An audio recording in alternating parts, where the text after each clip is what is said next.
Pharmacy Prep offers the best FPGE prep course. Here today I like to present FPGE prep course content overview, and this is from the reference of National Association of Boards of Pharmacy, in short NABP. So the FPGE exam, the FPGE stands for Foreign Pharmacy Graduate Equivalency Examination, which is administered by NABP.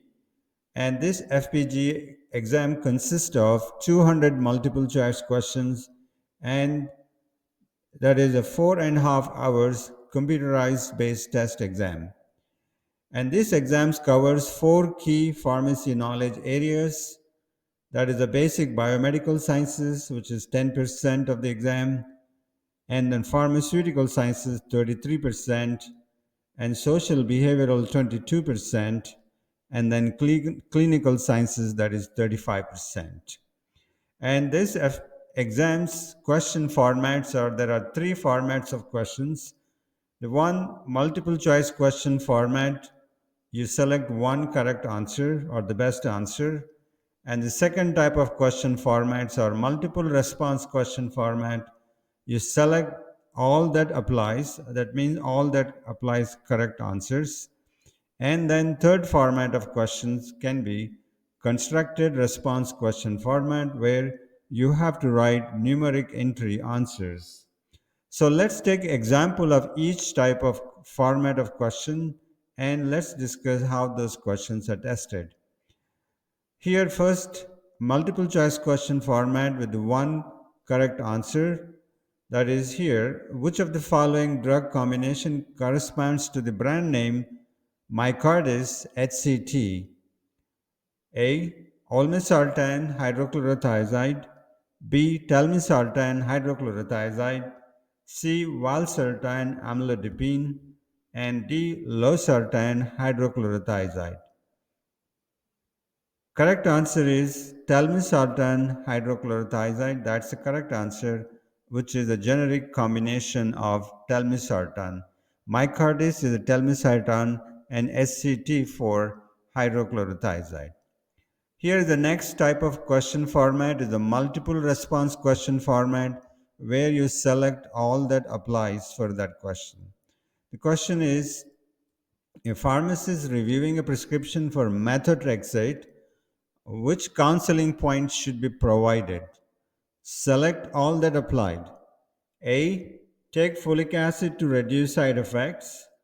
B. Use daily for rheumatoid arthritis. C. Report any signs of infection. D. Avoid grapefruit juice. E. Use once a week for rheumatoid arthritis. So you have to select all that apply.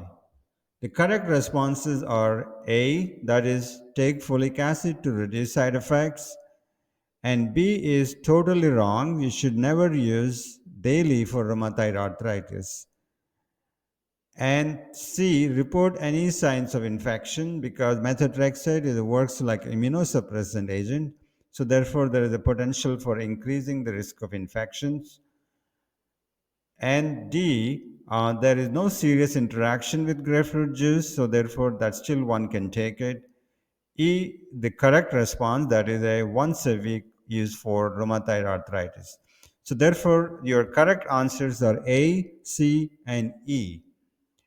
Alright, the next type of format question is constructed response question format, where you enter numeric entry or numbers.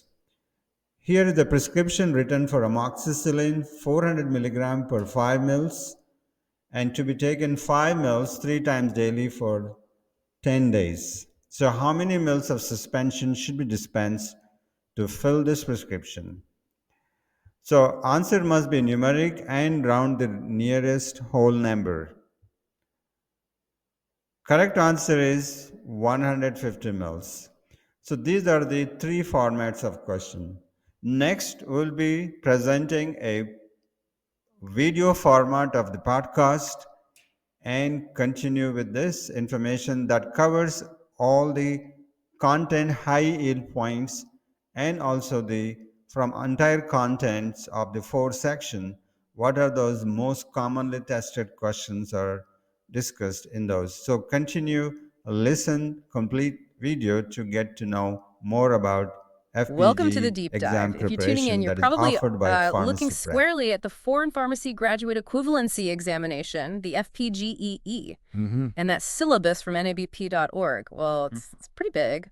Maybe feels like you're trying to sort a giant puzzle without the picture on the box. We totally get it. Oh, absolutely. It's a monster of an exam, no doubt. Yeah. And yeah, that syllabus can feel less like a map and more like a maze sometimes. Right. But that's exactly why we're here today, to sort of dig into it. Think of us as your guides, maybe. Try to navigate this mountain of info. Okay. Our mission today is pretty straightforward. Pull out the really crucial stuff, the high-yield areas, and maybe flag some potential tricky spots, all based directly on the NAB's own overview. We're not going page by page. It's more like a targeted look at what really matters. Exactly. You're probably wondering, okay, how do I spend my study time best? What really needs the focus? So think of this as our strategic brief. We've looked at the blueprint, and we're here to shine a light on the areas where your effort is likely to pay off the most. Straight from the horse's mouth, the NABP syllabus overview. Right. So let's start with the big picture, the overall map. The FPGEE syllabus basically breaks down into 4 main pharmacy knowledge areas. And knowing the percentage each area accounts for, that's like super important right from the start. Okay. It basically tells you where the exam creators are putting the weight. So what are these big buckets? Lay them out for us. What areas do we need to wrap our heads around? And, how much does each one actually count? Okay. First up, basic biomedical sciences. Sure. That's 10% of the exam. 10%. Got it. Then a much bigger piece. Pharmaceutical sciences. That's 33%. 33. Okay, significant jump. Definitely. Then you have social behavioral administrative sciences, which is 22%. 20. And the largest slice of the pie, clinical sciences, coming in at 35%. Wow. Okay, 10% for biomedical versus 35 for clinical. That's a huge difference. That immediately tells you where the real deep dive needs to happen, doesn't it? Exactly. It's like the exam is signaling loud and clear your clinical application skills. That's what we're really testing. Makes sense. It's all about using your study time wisely. So now let's zoom in a bit on each of these areas and look at some specific things the NABP points out. Because even within that smaller 10% for basic biomedical sciences, there are definitely some key topics that pop up again and again. All right, let's tackle that foundation there, that 10%. What are the absolute must-knows in basic biomedical sciences? Okay, think physiology and homeostasis first. It's not just about naming the systems, but how they keep things balanced, Right, the equilibrium. Yeah, so like the GI system, understanding gastric acid, bile, the pancreas, and what goes wrong in something like pancreatitis. Yeah. That's important. For the endocrine system, it's the major hormones. Definitely blood glucose regulation. Yeah. Huge drug target area, right? And how medications actually work within these processes. These are really the foundations for so many conditions and treatments. What other systems should be on our radar here? The cardiovascular system is big. Blood pressure regulation, think RAAS pathway, baroreceptors, and also acid-base balance, super important. RAA, yeah. And the renal system. Fluid and electrolyte balance, acid-base again. And critically, knowing which common drugs are, well, tough on the kidneys, those nephrotoxic agents. Oh, right. Knowing the kidney-harming drugs. Then switching gears a bit, the immune system. You've got to understand the basics. Innate versus adaptive immunity. That's fundamental. Also, how immunosuppressive drugs work, the rise of monoclonal antibodies and biologics. That's huge now. How vaccines give us that immunologic memory, and definitely hypersensitivity reactions. Knowing the types and the drug lengths is vital. Yeah, those hypersensitivity reactions can show up in so many ways. Good to know the exam focuses on the drug connections. What about microbiology? For micro, it's about classification. Bacteria, gram-positive versus gram-negative, viruses, RNA versus DNA, fungi, parasites. Basics. Yeah, the basics, but the syllabus specifically calls out common pathogens they test on frequently. Staph, strep, E. coli, mycobacterium, influenza, HIV. You should be able to recognize them, know their traits, the diseases they cause. Okay. And also really get how antimicrobials work the MOA for big classes like beta-lactams, macrolides, and resistance patterns. That's key too. Plus the basics of lab tests like culture and PCR. So not just names, but characteristics and how we fight them. What about immunology specifically? You mentioned hypersensitivity already. Yeah, under immunology, the focus really zooms in on those hypersensitivity reactions. types 1, 2, 3, and 4. You need classic examples for each, like anaphylaxis for type Y, hemolysis for type 2, serum sickness type 3, contact dermatitis type 4. Got it. And maybe more importantly, understanding the mechanism behind each type and how drugs can trigger them. All right, that covers a lot of the biomedical ground. Biochemistry can feel like learning a whole new language sometimes. What's really crucial there for the FPGEE? Well, yeah, it can be vast. But while the core concepts are good to know, the syllabus specifically points to recombinant DNA tech and mRNA translation as common test areas. Okay, so focus there. Yeah, focus your energy on like the central dogma, codon recognition, and how those protein synthesis inhibitors actually work. It definitely helps narrow it down. Okay, let's move into the big one. Pharmaceutical sciences, 33%. Where do we even start with this chunk? Medicinal chemistry is a huge part of this, and NABP is super clear here. Pharmacokinetics, ADME, absorption, distribution, metabolism, excretion, and the calculations that go with it. They say that's among the most commonly tested stuff. Ah, okay. High yield zone, definitely. PK drives so many dosing decisions. Absolutely. It's Okay. fundamental. You have to know how a drug moves through the body. Makes sense. What else under medicinal chemistry needs priority? Understanding that link between a drug structure and its action. So concepts like pharmacophores, the essential bits of the molecule and structure-activity relationships, or SAR. SAR, right. Also recognizing functional groups that get metabolized easily, like esters and amides, and how that affects the drug. And finally, the major metabolic pathways, oxidation, hydrolysis, and what that means for clearing the drug, potential interactions, all that. Seeing the drug molecule in its journey. Got it. How about pharmacology and toxicology? For pharm and tox, mechanism of action, the MOA, for drugs and biologics, that's number one, how they hit receptors, enzymes, whatever. Okay. You also need pharmacodynamics, dose response, therapeutic index, Mm-hmm. knowing common adverse effects, side effects, those critical black box warnings too. Mm-hmm. And super important, know your antidotes. Classic ones like naloxone for opioids, atropine for anticholinergics, and signs of common overdoses like acetaminophen toxicity. Antidotes are definitely critical, yeah. What about drug interactions? That feels like a tangled web sometimes. Yeah, it can be. The focus is mainly on the two big types. Pharmacokinetic interactions, often involving those CYP450 enzymes getting inhibited or induced. Ah, the CYPs. Exactly. And pharmacodynamic interactions, where drugs add up, work together, or oppose each other at the target. You absolutely need to identify the major CYP enzymes, especially CYP3A4 and CYP2D6 and their common substrates. 3A4 and 2D6, okay. Yeah, they handle tons of drugs. And the syllabus stresses knowing the strong substrates, inhibitors, and inducers for these cytochromes. That's basic safety for prescribing and dispensing. Right, those key enzymes and the drugs that mess with them, prime study targets. Got it. Yeah. Next up, pharmacognosy and dietary supplements. What's the focus? It's mainly about recognizing key supplements. St. John's wort, ginseng, echinacea are common examples. Know their uses, but critically, their potential interactions with prescription meds. Interactions are key there. And here's our first question alert from the syllabus. Remember that supplements have a totally different regulatory setup than drugs, right? Under DSHEA 1994. Knowing that difference is important. DSHEA. Yeah, that regulatory difference matters a lot for quality control and info. Okay, pharmaceutics and biopharmaceutics. Most commonly tested here, understanding dosage forms, liquids, tablets, creams, patches, all those, and how the formulation affects drug release and absorption. How the pill or patch actually works. Exactly. And here's another question alert. Stability factors. Things like hydrolysis, oxidation, photodegradation, what breaks drugs down, and the basic differences between, say, a solution and a suspension. These affect how well a drug works and how long it lasts. Stability and formulation crucial for getting the right dose.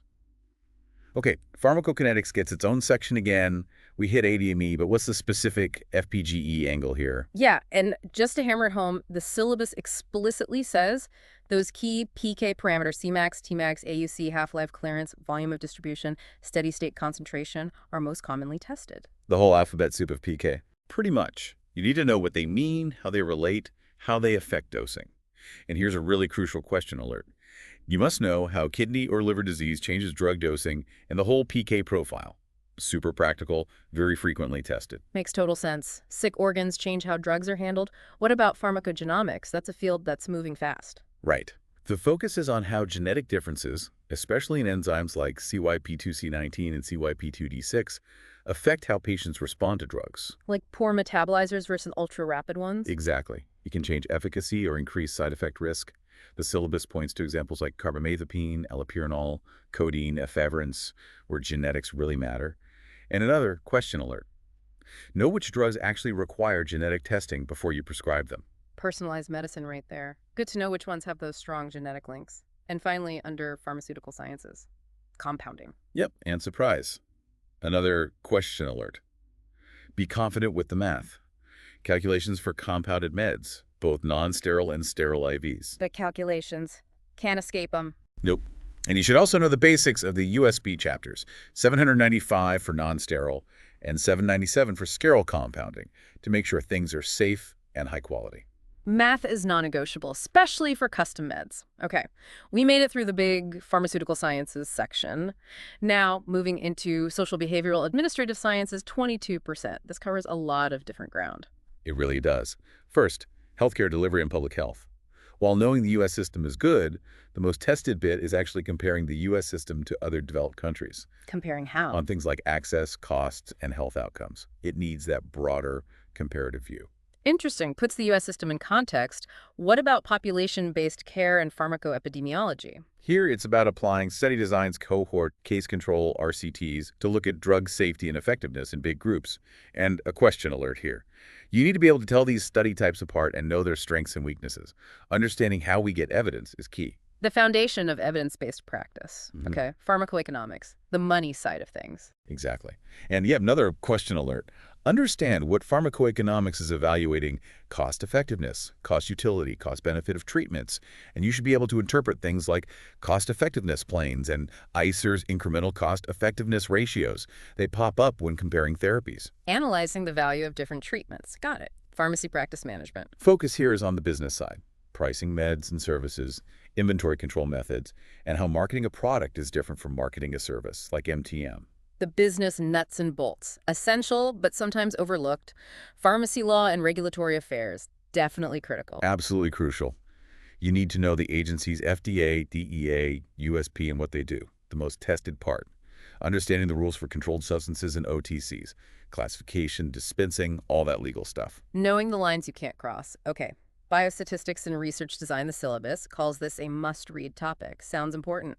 It really is. General stats knowledge is needed, but they specifically highlight practice and calculations like relative risk and odds ratios. Yeah.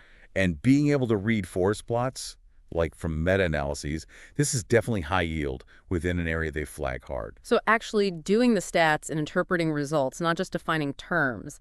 Ethical decision-making. Here it's about understanding professional oaths, codes of ethics, research ethics like IRBs protecting people in studies, and being able to apply ethical principles to solve dilemmas you might face. Handling those tricky ethical situations, professional communication. The most tested part here is applying good communication strategies with diverse patients, maybe people with limited English, different cultural backgrounds.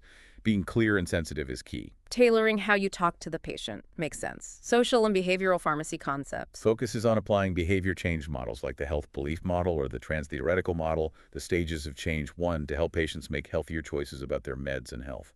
Understanding why patients do what they do. Okay. And last in this section, medication dispensing and distribution systems. Emphasis is on how technology, like automation and things like continuous quality improvement, can cut down medication errors and improve safety in the whole dispensing process. Error prevention, always top priority. Okay, we've hit the home stretch, the final and biggest section. Clinical sciences, a whopping 35%. Exactly. This is the heavyweight, first part. Evidence-based practice and drug information. Being able to evaluate studies and use drug info resources is important, but the most tested concept. Understanding the hierarchy of evidence. Like knowing RCTs are generally stronger than case studies. Precisely. Knowing that ranking, RCTs, cohort, case control, case series, etc., that helps you weigh the evidence when making decisions. Got it. Strength of evidence matters. What about clinical pathophysiology and basic sciences in this clinical context? Key thing here is connecting lab results to common diseases pharmacists see all the time. CHF, COPD, diabetes, pneumonia. You need to see how lab values change with the disease or treatment. Connecting the dots between labs and diseases. Crucial for monitoring. Pharmacokinetics and therapeutic drug monitoring comes up again here. What's the clinical focus? Right, and the question alert here is a big one. Yeah. Managing narrow therapeutic index drugs, NTI drugs. Like phenytoin, Vanco, digoxin, lithium. Exactly those. Knowing why they need close monitoring, small window between working and being toxic. And the most tested calculation part. applying PK equations for creatinine clearance, usually Cockcroft-Gault, and figuring out loading doses and maintenance doses. Precision dosing for those high-risk meds, essential. Disease prevention and public health, clinically speaking. Emphasis is on knowing contraindications for live vaccines, the immunization schedules for different ages, and specific vaccine needs for adults and special groups, like immunocompromised patients. These are common FPGE topics. Vaccine knowledge is fundamental. Patient assessment skills. Most tested here. Recognizing red flag signs that mean you need to refer the patient to a doctor or specialist. And being good at clinical calculations pharmacists do all the time. BMI, CRCL again, ANC, corrected calcium, estimating A1C from glucose. Knowing when to escalate and doing those quick, vital calculations, definitely practical. And finally, clinical therapeutics and decision-making. The big picture here, and most commonly tested, is prioritizing patient safety and setting clear treatment goals when you make or review a therapy plan. It's about pulling everything together, patient info, conditions, meds, to make the best, safest choices. Patient-centered care, putting it all together. Okay, wow. We have covered a ton of ground, hitting all 4 sections and highlighting those question alert items all along the way. Yes, and just to emphasize again, those question alerts are direct signals from NADP about areas they think are really important and likely to show up. Things like the supplement rules, stability factors, kidney-liver impact on PK, drugs needing genetic tests, compounding math, knowing study designs, pharmacoeconomics focus, managing NTI drugs, and using PK equations. Those are your signposts. So the syllabus isn't just this overwhelming list. It actually has a structure, and if you understand the weighting and really zone in on those flagged question alert areas, you can make your studying much more strategic, right? Less feeling like you're drowning in info. Exactly right. That was the goal today, to give you that practical overview, those key insights and flags straight from the blueprint, to help you study smarter and feel, hopefully, a bit more clear and directed as you prep for the FPGE. So as you keep studying, really think, how can you use this breakdown? Maybe start with clinical sciences, since it's the biggest chunk, or tackle those question alert topics where you feel a bit shaky first. It's all about making your study time count.